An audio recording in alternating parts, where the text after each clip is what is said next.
సాధారణంగా దేవుడి డబ్బులు ఎవరైనా దొంగిలించాడు అనుకోండి, హుండీ డబ్బులో లేకపోతే ఇంకో డబ్బులో ఏ రూపంలోనైనా సరే దేవుడి దగ్గర వస్తువులు దొంగతనం చేస్తే సాధారణంగా మనం ఎవరైనా క్షమిస్తామా? ఆ వ్యక్తి మీద మనం ఏమైనా జాలి చూపిస్తామా? లేదు కదా. అలాగే మన ఇంట్లో దొంగలు పడ్డారు, దొంగలు పడి వస్తువులు దోచేస్తూ దొరికారు. దొరికిన వ్యక్తుల మీద అయ్యో ఈడు పేద దొంగ కాబట్టి ఈయన్ని వదిలేద్దామని జాలి చూపుతామా, లేదా మనం వెంటనే కఠినంగా శిక్షించాలని కోరుకుంటామా? వెంటనే పోలీసులను పిలుస్తాం, పక్కన వాళ్ళని పిలుస్తాం, స్టేషన్కి చెప్తాం, శిక్షించండి అని చెప్పి అవసరమైతే 4 దెబ్బలు కూడా వేస్తాం మనం చేతికి దొరికితే కదా. ఎవరు చేసేదైనా ఇదే. కానీ ఒక దొంగను సపోర్ట్ ఎవరు చేస్తారో తెలుసా? ఇంకొక దొంగే చేస్తాడు. ఎందుకంటే వాళ్ళ కారణాలు వాళ్ళకు ఉంటాయి. ఎందుకంటే ఇద్దరు ఒకే వృత్తిలో ఉన్నారు కాబట్టి, ఒకరినొకడు సపోర్ట్ చేసుకోకపోతే బ్రతకలేరు కాబట్టి ఒక దొంగ ఇంకొక దొంగను సపోర్ట్ చేస్తాడు. ఎందుకు ఈ కథ అంతా చెప్పాను అంటే, ఇప్పుడు జగన్మోహన్ రెడ్డి ఒక దొంగను సపోర్ట్ చేశాడు. ఆల్రెడీ జగన్మోహన్ రెడ్డి గతంలో అక్రమాస్తుల కేసులో దొంగగా ఉన్నాడు. సరే, ఈయన చేసిన దొంగతనం ఒకటైతే, పరకామణి చోరీ ఒక దొంగతనం అయితే, ఈయన దోచేసిన దొంగతనం వేరే. అంటే విధానాలు వేరు, బట్ ఇద్దరు చేసింది సొమ్ము లూటీయే. అక్కడ దేవుడి సొమ్ము అయినా, ఇక్కడ జగన్మోహన్ రెడ్డి లూటీ చేసిన సొమ్ము అయినా అంతిమంగా ప్రజల సొమ్మే, కాదని ఎవరు అనరు. మీ సొమ్ము నా సొమ్మే అందులో ఉన్నది కూడా. అయితే జగన్మోహన్ రెడ్డి పరకామణి గురించి ఈరోజు మాట్లాడాడు. పరకామణి గురించి మాట్లాడటం తప్పు కాదు, ఒక రాజకీయ నేతగా ఆయన మాట్లాడవచ్చు. సరే, మీ ప్రమేయం లేదు, ఎక్కడో ఏదో జరిగింది, దానికి మాకు ఏంటి సంబంధం, చట్టం తన పని తాను చేసుకుంటే వెళ్ళింది, అందులో మా పాత్ర ఏముందని చెప్పి మాట్లాడితే తప్పు లేదు, అక్కడ వరకు బాగానే ఉంటుంది. కానీ జగన్మోహన్ రెడ్డి ఇందా ప్రెస్ మీట్లో ఏం మాట్లాడాడంటే, పరకామణి చోరీ అనేది ఒక చిన్న దొంగతనం అంట. పరకామణి చోరీ అనేది ఒక చిన్న దొంగతనం అంట. ఆ దొంగతనానికి ఇంత రాద్ధాంతం చేయాలా? చంద్రబాబు నాయుడు ఒక చిన్న దొంగతనానికి ఇంత రాద్ధాంతం చేస్తాడా? ఇది నేను అనలా, జగన్మోహన్ రెడ్డి అన్నాడు. అందుకే నేను మొదట చెప్పా, ఒక దొంగ ఇంకొక దొంగను సపోర్ట్ చేస్తున్నాడని. ఎందుకు అన్నాను అంటే, పరకామణి దొంగతనం చిన్న దొంగతనమా? అరే 100 కోట్ల నుంచి 150 కోట్లు ఉంది మొత్తం విలువ, 100 కోట్లు పైబడే. పరకామణి వ్యవహారంలో జరిగిన దొంగతనం మొత్తం విలువ 100 కోట్లు పైబడే. మనం మాట్లాడుకునేది సీసీటీవీలో కనపడినప్పుడు దోచేసిన 5 నోట్లో 10 నోట్ల గురించి కాదు. అప్పటి వరకు అలా ఎన్నిసార్లు దోచేశారు, ఎంత దోచేశారు, దాని గురించి మనం మాట్లాడుకునేది. జగన్మోహన్ రెడ్డి చాలా తెలివిగా గతంలో అదే వ్యక్తి చేసిన దొంగతనం గురించి మాట్లాడకుండా, ఇప్పుడు ఫర్ ఎగ్జాంపుల్ పోలీసులు ఉన్నారండి, ఒక వ్యక్తి దొంగతనం చేస్తూ దొరికాడు, బంగారమో లేదో బైకో దొంగతనం చేస్తూ దొరికాడు. వెంటనే ఏం చేస్తారు? ఆడు దొంగిలించే బైక్ ఎంత గట్టిగా టీవీఎస్ ఎక్సెల్ దొంగిస్తున్నాడు, అది 10,000 కూడా విలువ చేయదని చెప్పి మాట్లాడతారా? ఒరే బాబు, నువ్వు ఇంతకుముందు ఎన్ని దొంగతనాలు చేసావని మొత్తం లెక్క కడతారా? కదా, అంతకుముందు ఆడు 10, 20, 30 బళ్ళు దొంగతనాలు చేసి ఉంటాడు. వాటి మొత్తం విలువ ఒక 5 లక్షలు 10 లక్షలు ఉంటుంది.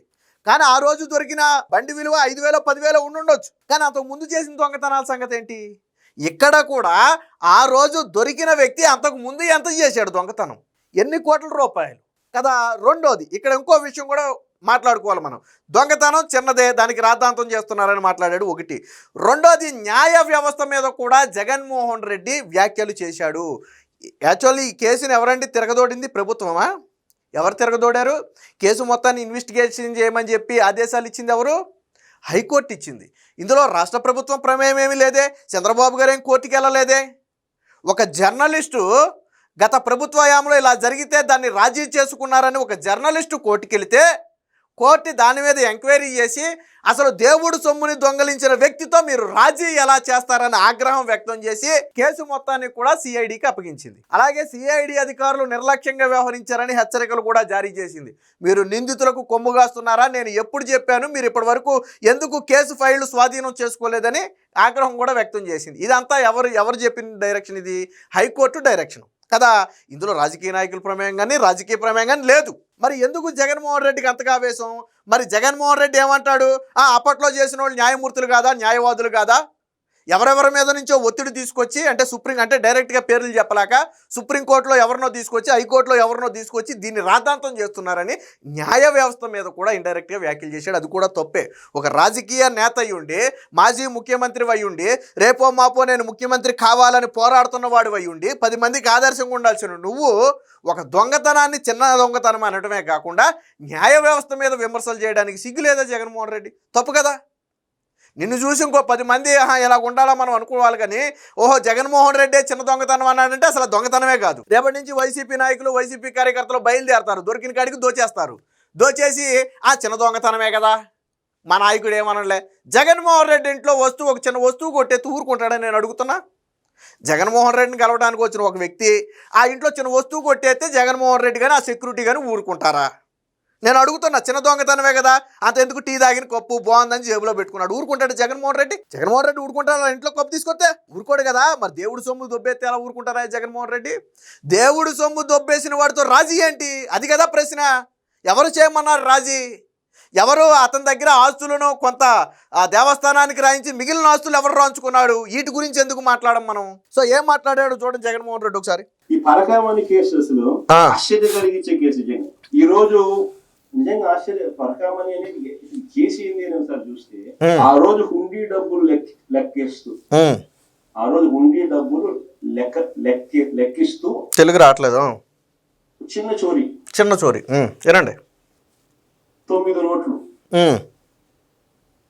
$9 వర్త్ 72,000 ఇండియన్ కరెన్సీ. 9 అమెరికన్ డాలర్లు అంట, 72,000 అంట. జగన్మోహన్ రెడ్డి గారి ఫస్ట్ క్లాస్ తెలివి. ఆ డాలర్ విలువ 80 రూపాయలు, 70 రూపాయలు, 80 రూపాయల మధ్యలో ఉండుంటుంది మేబీ, అటు ఇటుగా. అంటే 720 రూపాయలు అనబోయి దాన్ని ఎలా అన్నాడంటే 72,000 అన్నాడు. మరి ఫస్ట్ క్లాస్ స్టూడెంట్ కాబట్టి ఆ మాత్రం చెప్పడంలో తప్పులేదు. సరే, ఆయన నోటితో చెప్పినా అది 72,000 అప్పుడు దొబ్బేసింది. సరే, అదే నిజం అనుకోండి, కాసేపు మనమే తప్పు అనుకోండి. 72,000 దొబ్బేస్తే అది చిన్న దొంగతనం అంటే ఏనండి. ఒకసారి $9 అది చోరీ. $9 చోరీ. ఏ విధంగా న్యాయ వ్యవస్థ మీద చంద్రబాబు నాయుడు గారు దాడి ఎన్నారా? చిన్న చోరీ అంట, $9 చిన్న చోరీ అంట. అప్పుడు దొరికినప్పుడు $9 జగన్మోహన్ రెడ్డి అంతకు ముందు దోచుకున్నది ఎంత? అది చెప్పు. $9 దొంగతనం చేసిన వ్యక్తి ఆస్తి దాదాపు 50 కోట్ల నుంచి 100 కోట్లు ఎలా వచ్చింది? 14 కోట్లు ఎలా రాశాడు దేవస్థానానికి? అది చెప్పాలి కదా జగన్మోహన్ రెడ్డి. సమాధానం చెప్పాలి కదా. అంత ఆస్తి దేవస్థానానికి రాయడానికి ఎక్కడి నుంచి వచ్చింది ఆ వ్యక్తికి? దేవస్థానానికి రాస్తే మీరు తీసుకున్నారు కదా, ఎక్కడి నుంచి వచ్చింది? అంటే తను వచ్చే జీతంతో కోట్ల రూపాయలు సంపాదించేశాడా? సమాధానం చెప్పు. పైగా న్యాయ వ్యవస్థ మీద విమర్శలు చూడండి ఒకసారి. తిరుపతి జడ్జి మీద, లోక్ అదాలత్ జడ్జి మీద, వీరిద్దరికి పై నుంచి ఒక సుప్రీం కోర్టు పెద్ద జడ్జి గారు ఒత్తిడి తెచ్చారట. అది అంటే డైరెక్ట్ గా ఎవరని చెప్తున్నాడంటే సుప్రీం కోర్టు పెద్ద జడ్జిని తప్పు అన్నట్టు చెప్తున్నాడు. మరి ఆ సుప్రీం కోర్టు పెద్ద జడ్జి ఎవరో నాకు కూడా తెలియదు ఇప్పటి వరకు వాస్తవానికి. మరి ఆయనకే తెలియాలి. నాకు కూడా ఆశ్చర్యం అనిపిస్తుంది జడ్జి మీద వ్యాఖ్యలు చూస్తే. గురించి మాట్లాడుతా ఉన్నారు. నిజంగా నేను ఒకటే అడుగుతా ఉన్నాను, ఇక్కడ సూటిగా అడుగుతా ఉన్నాను. సూటిగా సమాధానం. ధర్మం తెలిసిన మనుషులుగా, చట్టాలు తెలిసిన వ్యక్తులుగా టీటీడీకి మంచి చేయడం కోసం మంచి పరిష్కారం చూపుతూ ఈ జడ్జిలు ఒక మంచి పరిష్కారంలో భాగస్వాములై చూపించడం తప్ప అని అడుగు. జడ్జిల గురించి మనం మాట్లాడొద్దు. ఆ జగన్మోహన్ రెడ్డి చెప్పే ఆ పరిష్కారం ఏంటి? రాజీ చేయటం. జగన్మోహన్ రెడ్డి చెప్పే జడ్జీలు ఏంటంటే రాజీ చేయటం. సరే, జగన్మోహన్ రెడ్డి దీనికే కట్టుబడి ఉంటే నేను జగన్మోహన్ రెడ్డి దగ్గర ₹1 కోటి కొట్టేస్తా. ఏదో ఒక రూపంలో ఎట్టో కట్ట ఆయన ఇంటికి వెళ్ళి ఏదో ఒక రూపంలో ₹1 కోటి విలువైన వస్తువులో లేకపోతే ఇంకో రూపంలోనో ₹1 కోటి కొట్టేస్తా. రేపు పొద్దున్న జగన్మోహన్ రెడ్డి కరుణించి రాజీ చేసుకుంటాడు వచ్చి కేసులు? నేను అడుగుతున్నా, జగన్మోహన్ రెడ్డి కేసులు రాజీ చేసుకుంటాడా? అరే, నువ్వు చంద్రబాబు గారి మీద పెట్టిన కేసు విలువ ఎంతో తెలుసా? నాకు తెలిసి 20 కోట్లు ఏదో చెప్పినట్టున్నారు ఫైనల్ గా. నువ్వు గతంలో చంద్రబాబు గారిని అరెస్ట్ చేయడానికి పెట్టిన స్కిల్ డెవలప్మెంట్ కేసు విలువే 100 కోట్లు అన్నారు, 50 కోట్లు అన్నారు. చివరికి కోర్టుకు వచ్చేటప్పటికి అది 20 కోట్లు 10 కోట్లు అయ్యింది. నువ్వు 20 కోట్లు 10 కోట్ల రూపాయలు ఉన్న కేసు మీద చంద్రబాబు గారిని 53 రోజుల పాటు నువ్వు జైల్లో పెట్టావే. మరి ఈ రోజు అదే 20-30 కోట్లకు పైగా దేవుడి సొమ్ము దోచేసిన వ్యక్తితో రాజీ చేసుకుంటే తప్పేంటనే ఎలా అడుగుతున్నావా జగన్మోహన్ రెడ్డి? నాకు అర్థం కాల. చంద్రబాబు గారి మీద పెట్టిన నువ్వు స్కిల్ డెవలప్మెంట్ కేసు విలువ ఎంత? నేను అడుగుతున్నా, విలువ ఎంత? జడ్జిలు చేసిన తప్పేంట అన్నావు. ఇక్కడ జడ్జిలను ఎవరు విమర్శించారు? హైకోర్టు విమర్శించింది ఎవరు? హైకోర్టు విమర్శించింది. నువ్వు ఎవరి గురించి మాట్లాడుతున్నావు అంటే నువ్వు హైకోర్టుని విమర్శిస్తావు. ఇప్పుడు చంద్రబాబు, పవన్ కళ్యాణ్, లోకేష్ మాట్లాడుంటే తప్పు, ఖచ్చితంగా తప్పు. జడ్జిల గురించి మాట్లాడకూడదు, ఏదో కోర్టు డెసిషన్ తీసుకుందో మనం మాట్లాడకూడదు. కానీ మాట్లాడింది ఎవరు? పైకోర్టు మాట్లాడింది. ఆడ పరిధిలో లేని అంశాన్ని దేవుడు సొమ్ము దొబ్బేయటం అనేది తీవ్రమైన నేరం. అది రాజీ చేసే కేసు కాదు, ఆడ పరిధిలో లేదు, అయినా రాజీ చేశారు అని కోర్టు వ్యాఖ్యానించింది. ఎవరు వ్యాఖ్యానించారు? హైకోర్టు వ్యాఖ్యానించింది. అంటే నువ్వు ఇప్పుడు హైకోర్టుని బ్లేమ్ చేస్తున్నావా? నువ్వు ఆ జడ్జిమెంట్ పాస్ చేసిన వాళ్ళని బ్లేమ్ చేస్తున్నావు నువ్వు. నేను జగన్మోహన్ రెడ్డిని అడుగుతున్నా, ఇదేనా న్యాయ వ్యవస్థ మీద నీకున్న గౌరవం నేను అడుగుతున్నా. ఒక వ్యక్తి మాట్లాడితే తప్పు, కింది కోర్టు గురించి పై కోర్టు మాట్లాడితే ఎలా తప్పు అని నేను అడుగుతున్నా. జగన్మోహన్ రెడ్డి సమాధానం చెప్పాలా.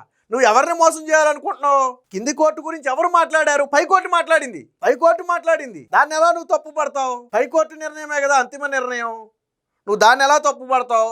ఇదే పరకామణి చోరీలో చనిపోయిన మాజీ విజిలెన్స్ అధికారి గురించి నువ్వు ఎందుకు మాట్లాడవు? ఎలా చనిపోయాడు నువ్వు ఎందుకు మాట్లాడవు? నీ సాక్షిలో ఆత్మహత్య అని ఫస్ట్ ఎలా వచ్చింది? గతంలో బాబాయ్ చనిపోతే గుండెపోటు అని వచ్చింది, ఆ సతీష్ చనిపోతే ఆత్మహత్య అని వచ్చింది. ఎలా వచ్చింది? నువ్వు దాని గురించి ఎందుకు మాట్లాడవు జగన్మోహన్ రెడ్డి? ఇది జగన్మోహన్ రెడ్డికి బాధ కలిగిందంట. తెలుసు, అందరికీ బాగా తెలుసు. అక్కడంతా పెద్ద పెద్ద సీనియర్ జడ్జిలు వస్తూ ఉంటారు. ఇట్లాంటి కేసులు ఏదైనా ఉన్నప్పుడు ఇక్కడ జడ్జిలు, తిరుపతిలో ఉన్న జడ్జిలు, సుప్రీంకోర్టులో ఉన్న జడ్జిల దాకా కూడా మాట్లాడుకుంటూ ఉంటారు. ఇట్లాంటి ఇంపార్టెంట్ కేసు, దేశం మొత్తం చూస్తూ ఉన్న కేసుల్లో మీ సలహాలు ఇవ్వండి, మీ అడ్వైజ్లు ఇవ్వండి, ఎలా చేయాలి, ఏం చేయాలి అని చెప్పి సహజంగా అడుగుతూ ఉంటారు. తప్పలేదు, అడగొచ్చు. జుడిషియల్ ప్రాసెస్ కరెక్టే. అది జగన్మోహన్ రెడ్డి అసలు నైజం అదే, ఏదో అడుక్కుంటారంట, జడ్జిలను అడుక్కుంటారంట. ఏనండి ఒకసారి అడుగుతా ఉంటారు, సలహా తీసుకుంటారు. ఒరిజినల్ అదే, జగన్మోహన్ రెడ్డి ఒరిజినల్ అదే కాబట్టి, ఏ తప్పు చేయలేదు కాబట్టి సలహా తీసుకున్నారు, తీసుకున్నది ఇంప్లిమెంట్ చేసినారు. ఏ తప్పు జరగలేదంట, పరకామణిలో ఏ తప్పు జరగలేదంట. 100 కోట్లు దోచేయడం అనేది తప్పు కాదంట. ఆ వ్యక్తి చేత కొన్ని ఆస్తులను టీటీడీకి రాయించి మిగిలిన ఆస్తులను దొడ్డిదారిని వీళ్ళు రాయించుకోవడం తప్పు కాదంట. జగన్మోహన్ రెడ్డి చెప్తున్నాను, నేను చెప్పట్లా, తప్పు కాదంట.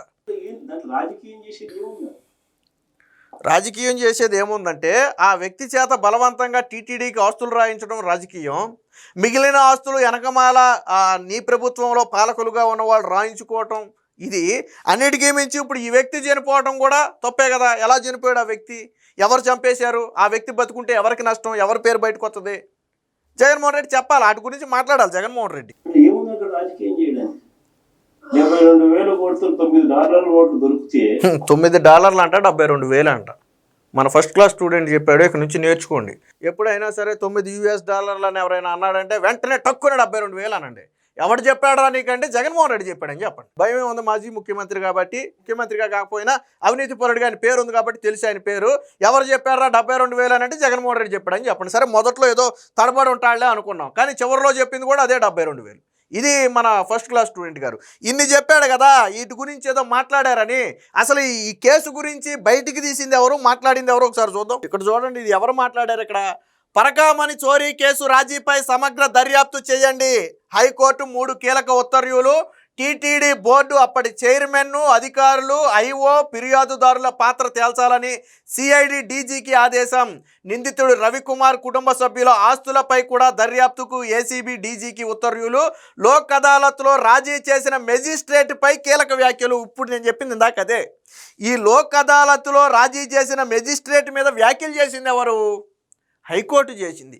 మరి నువ్వు జగన్మోహన్ రెడ్డి నువ్వు ఎవరిని విమర్శించావు? హైకోర్టుని విమర్శించావు. లోక్ అదాలత్ జడ్జి మీద వ్యాఖ్యలు చేయడం తప్పు అని నువ్వు ఎవరిని విమర్శించావు? హైకోర్టుని విమర్శించావు. ఏమి రాజకీయంగా ఎవరు విమర్శలు చేయలే, లోక్ అదాలత్ గురించి ఎవరు మాట్లాడలా, హైకోర్టు మాట్లాడింది. హైకోర్టు మాట్లాడితే ఎలా తప్పు అవుద్ది నాకు అర్థం కాలేదు. తన కింద కోర్టు గురించి ప్రోటోకాల్ విధుల్లోంచి తప్పించాలనే అభిప్రాయ వ్యక్తీకరణ, అంటే మెజిస్ట్రేట్ని మేబీ ప్రోటోకాల్ విధుల్లోంచి తప్పించాలని హైకోర్టు చెప్పుండి ఉంటుంది. అది స్వయంగా హైకోర్టు డెసిషను.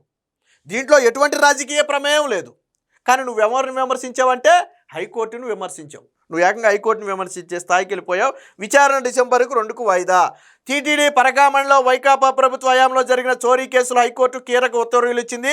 తీర్పులో తాము ప్రస్తావించిన అంశాలతో పాటు టీటీడీ బోర్డు అధికారులు, చోరీ కేసు దర్యాప్తు చేసిన అధికారి, ఫిర్యాదుదారుడు అలాగే assistant vigilance security officer Y Satish Kumar పాత్రపై దర్యాప్తు చేయాలని సిఐడి డీజీని ఆదేశించింది. దర్యాప్తు నివేదిక ఆధారంగా బాధ్యులపై ఎలాంటి చర్యలు తీసుకోవాలో కూడా సిఫారసు చేయాలని పేర్కొంది.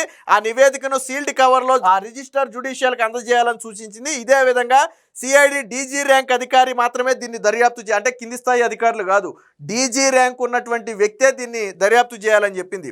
దాంతోపాటు నిందితుడు రవికుమారు అతని కుటుంబ సభ్యులు కూడబెట్టిన ఇతర ఆస్తులు, అమ్మిన కేటాయించిన స్థిర చరాస్తులతో పాటు వారి బ్యాంకు ఖాతాల లావాదేవీలపై ఏసీబీ డీజీ ర్యాంకు పోలీస్ అధికారితో దర్యాప్తు చేయాలని ఆదేశించింది. ఆస్తులు వారి ఆదాయానికి తగ్గట్టుగా ఉన్నాయా లేదా అనేది కూడా తేల్చాలని చెప్పింది. అంటే ఈ కీలకమైన తీర్పులన్నీ ఎవరిచ్చారు? హైకోర్టు ఇచ్చింది. మరి నువ్వు ఎవరిని విమర్శించావు? జగన్మోహన్ రెడ్డి హైకోర్టుని విమర్శించావు. ఈరోజు కింది కోర్టులో చేసిన రాజీ మీద రాద్ధాంతమా? ఎవరు చేశారు ఈ రాద్ధాంతం? హైకోర్టు చేసింది. హైకోర్టు చేసింది ఈ రాద్ధాంతం. అంటే జగన్మోహన్ రెడ్డి పరకామణి చోరీ వ్యవహారంలో భుజాలు తడుముకుంటున్నాడు. ఎవరి పేరు బయటకు వస్తుందా, ఎవరి పేరు బయటకు వస్తే అందులో ఎవరి ఇన్వాల్వ్మెంట్ ఉందని ప్రజలు భావిస్తారా అని జగన్మోహన్ రెడ్డి భుజాలు తడుముకుంటున్నాడు. గుమ్మడికాయల దొంగ ఎవడంటే నువ్వెందుకే భుజాలు తడుముకోవటం? అసలు పరకామణి ఇష్యూ గురించి నువ్వు మాట్లాడాల్సిన పనేలా. చట్టం తను పని తాను చేసుకుంటూ వెళ్ళిపోదు. నీ పాత్ర లేదా? నీ ప్రభుత్వంలో ఉన్న అధికారుల పాత్ర, నాయకుల పాత్ర లేదా? నువ్వు కళ్ళ మీద దుప్పడేసుకుని నిద్రపో, గుండె మీద, నీకు ఇబ్బంది లేదు. కానీ నువ్వెందుకు భుజాలు తడుముకుంటున్నావు? ఇక్కడ హైకోర్టు పరిధిలో ఉన్నటువంటి ఇష్యూ మీద నువ్వెందుకు మాట్లాడుతున్నావు అంటే నువ్వు భుజాలు తడుముకుంటున్నావు. నీకు ఎక్కడో భయం ఉంది. దీంట్లో ఏమి బయటకు వస్తే ఎక్కడ ఇబ్బంది అవుద్దని నీకు భయం ఉంది. కాబట్టే నువ్వు పరకామణి విషయంలో ఇంత చించుకుంటున్నావు. ఏది ఏమైనా పరకామణి దొంగతనాన్ని చిన్న దొంగతనంగా జగన్మోహన్ రెడ్డి అభివర్ణించటం అంటే ఇది పూర్తిగా హిందువుల మనోభావాలు దెబ్బతీయటమే. దేవుడి గుడిలో డబ్బులు దొబ్బటాన్ని ఎవరు కూడా సహించరు. కులాలు, మతాలు, పార్టీలకు అతీతంగా అందరూ ఖండిస్తారు. కానీ అలాంటి దాన్ని జగన్మోహన్ రెడ్డి సమర్థించాడు అంటే ఆ పార్టీ ఏంటో, ఆ పార్టీ నైజం ఏంటో, దాన్ని నడిపే జగన్మోహన్ రెడ్డి ఏంటో ఈరోజు రాష్ట్ర ప్రజలందరికీ తెలిసింది. ఖచ్చితంగా జగన్మోహన్ రెడ్డి ఈ చోరీని చిన్న చోరీ అని తక్కువ చేసినందుకు ఈరోజు రాష్ట్ర ప్రజలందరికీ కూడా బహిరంగ క్షమాపణ చెప్పాలి.